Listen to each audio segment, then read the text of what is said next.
Hello and welcome to my channel. Today I'm going to show you how I maintain my starter without taking care of it every single day.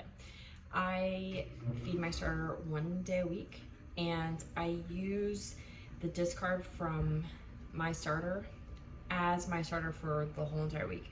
So the pros to this are a lot. You won't have millions of jars of discard in your fridge, so you won't feel like obligated to use them.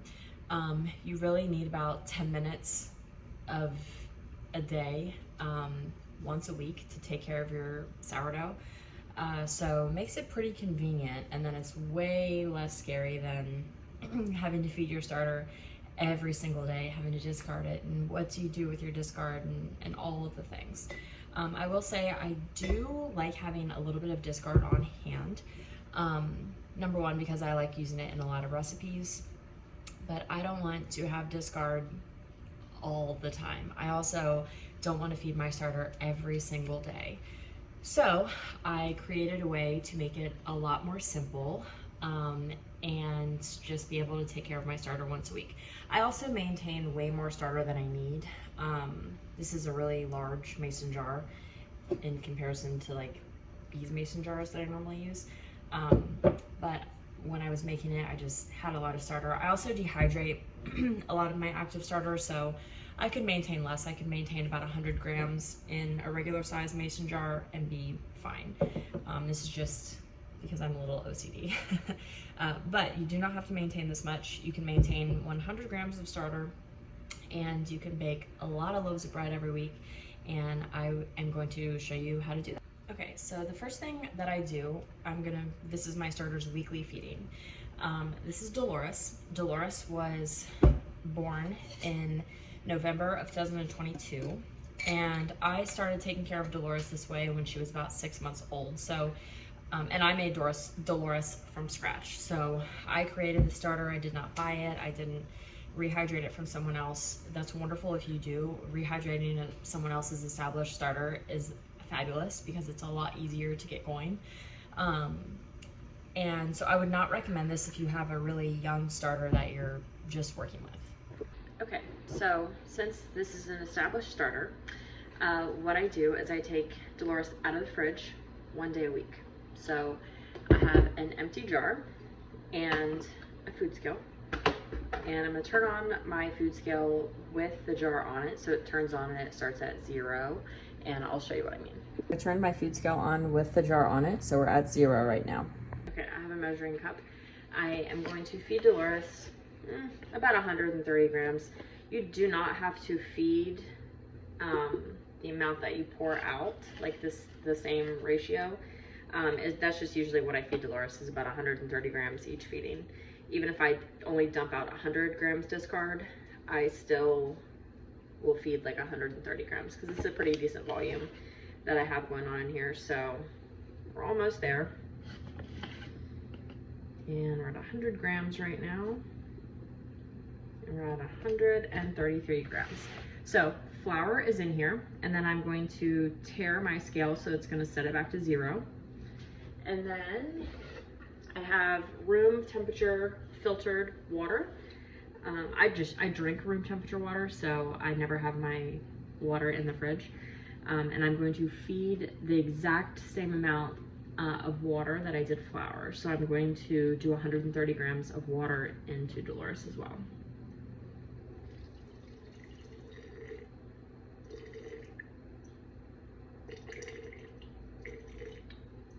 Okay, 131 grams. So now that we have this, we have discarded, we've gotten rid of all the old food that Dolores has been eating on, Dolores and her babies have been eating on all week.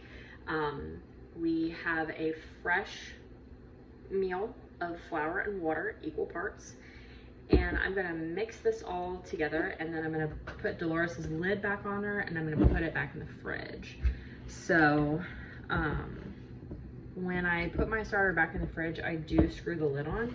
Not like all the way tight, it's still a little bit loose, but when my starter's out on the counter, I just place a lid on it. I don't actually screw it on the jar. So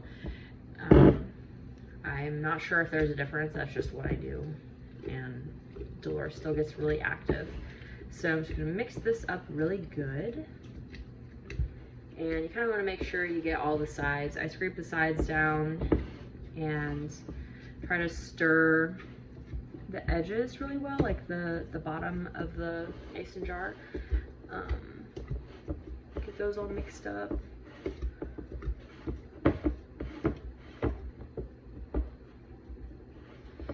And I have not changed this jar in probably a year. I see people do that all the time, and they're just using a different method. I think they're just using the discard and feeding that, which is essentially what I'm doing, but then they like discard the current jar. I've never changed this jar, and it's been fine. It's a little crusty on the outside, but I just kind of clean it off. But it stays really clean, and I don't really have any issues with it, so I just keep doing it. Anyways, she's all mixed up. It's kind of thick looking, and I just check to make sure there's no flour clumps in there. Kind of push the sides down a little bit, make sure it's all mixed together. All right, and I think we're good. So Dolores is good to go back in the fridge. So lid back on, and I just screwed it on, but like not that last kind of tight screw on that you would do. I'm gonna set her aside. So now I'm going to take this discard that we just did, and I'm gonna feed it. So I feed it enough. When I sell my bread every week, I know how many loaves of bread I'm gonna be baking, so I know how much starter I need. And I am not good at math, so if I can figure this out, I promise anyone can figure it out. Essentially, if I'm making my recipe for 1 loaf of bread, I use 100 grams of starter. So if I'm making 5 loaves of bread that week, I'm gonna need 500 grams of starter ready for me. So basically I would just feed 250 grams of flour and 250 grams of water. Now I'm not gonna do it in this one because I have a huge jar that I make my starter in every week, so it doesn't overflow and make a mess, because I do need a large volume. But I'm just gonna make some personal weekend bread, and I'm just gonna feed this 100 grams, 100 grams. That's gonna give me 200 grams of starter, and I'm making 2 loaves of bread this weekend for myself, and then my neighbor. So, and then there will be actually a little bit of starter left in here. And then I'm gonna take that starter Sunday night, I'm gonna put it in my giant jar and feed it the amount that I'm gonna need for the week. So I could take 100 grams of starter from this jar that's left over. I'm gonna put it in my big jar. I'm gonna feed it, let's say I sell, next week's a busy week for me, so I'll probably only sell a small amount of bread. So let's say I'm gonna sell 6 loaves. So I need 600 grams of starter, and I'm gonna feed it 300 flour, 300 water. It's gonna grow, and I'm gonna have 600 grams. And I'm gonna be about empty in my jar. So I won't have any discard, I won't have any excess starter. I clean my jar out, Dolores is in the fridge. I have nothing to take care of through the week. I have no discard. It's so seamless and streamlined. Like, it's so simple. It makes life really easy. And so I promise that you are able to do sourdough and you do not have to take care of your starter all the time. So that's kind of my approach to making sourdough, is letting everyone know it's just, you make it adaptable for your lifestyle, which I think is really great. So anyways, let's go ahead and feed this discard. So my same flour bag I have here, I usually have this in a plastic container, but I was too lazy to refill it. So I'm gonna turn on my food scale. We're just gonna feed 100 and 100. And I do use a food scale for everything. I prefer the exact amounts.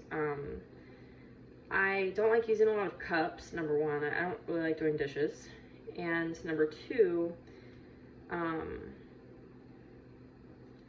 I think you could convert it, but to me, sourdough is something that when you're making the bread, you do kind of need to know how much water and flour you're using. So I do like to measure it by the mill, by the gram, just to be specific. If you know me, I'm a very type A personality, so that's just how I am in general. I just like my food scale because my food scale tells me exactly what I'm doing, and that's what I like to know, the details. I'm not really, cups seem to vary. Like I've put a cup of flour and I've dumped it in a bowl on my food scale and it changes every time. Like it's so inconsistent. But you could totally use cups. You can go off consistency. Plenty of people do that and they have wonderful starters. So don't feel like you have to have a food scale. I do recommend it for baking bread because those recipes are pretty particular on how much water you need, but don't have to. I'm also a very big advocate for you do not have to have really fancy, crazy items to make bread. And I bought this scale on Amazon for like $7, probably 6 years ago. I've had this thing forever, and it's just this little white, not fancy scale. It's a Sourdough brand, never heard of it, but it's been great. I've changed the batteries like 3 times in 6 or 7 years, so it's it's a very good scale. Okay, so I've added the flour in here, and I'm gonna get my water again.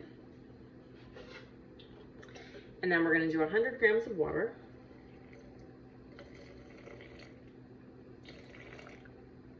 Okay, 101. And then I'm gonna mix it up again. I have this really great spatula. I got this from the Home Place at Ace. We have one of those in town. However, I've seen them on Amazon, and I buy them for my classes that I do. Some of them aren't this long, but I like this long one for my bigger jars. But the ones I get on Amazon probably stop here, and they work really great for people that take my classes because I give them all a jar of starter, and we feed our starter during the class. I teach them how to mix the dough, how to stretch and fold, how to shape, bake. We do all the things. So it's pretty cool. I'm gonna do the same thing. I'm gonna mix it up, kind of get the edges of the jar, like the bottom. Little flour pockets can kind of hide down in there. So I just want to ensure that I'm mixing all the flour in here.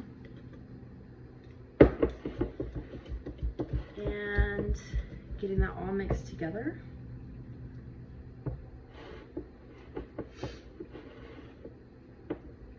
Okay, so now I have the discard that I used from Dolores' Feeding.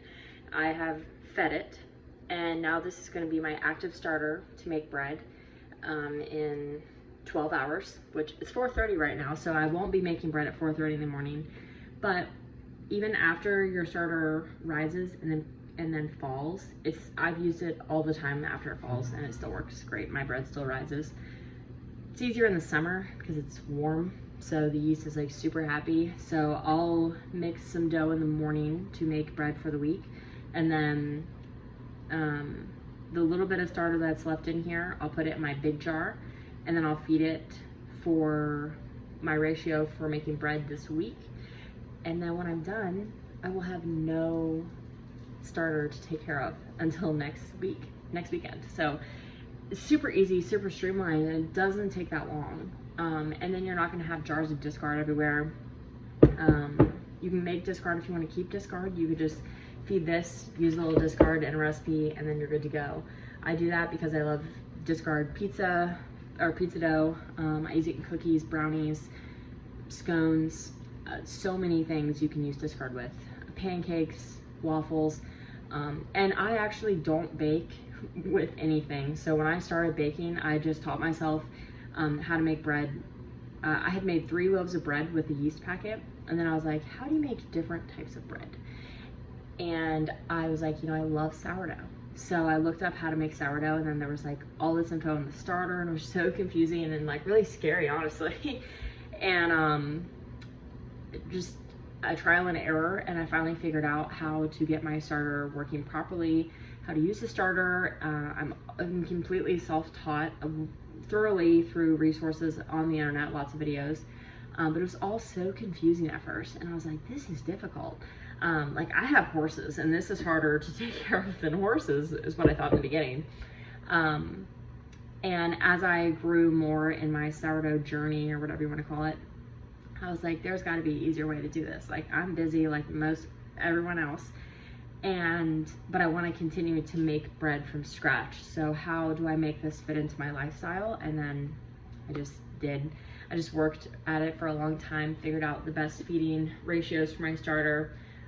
It's all very environment dependent. So depending on where you live in the US, it's going to vary. Humidity, heat, the winter, your kitchen, every climate and area is different. So what I do might not work for you, but if you're in Central Texas, and you're struggling, this may work for you. But if you're in a really dry area where it's not humid, you're gonna be like, she does not use enough water for this, like it's too dry.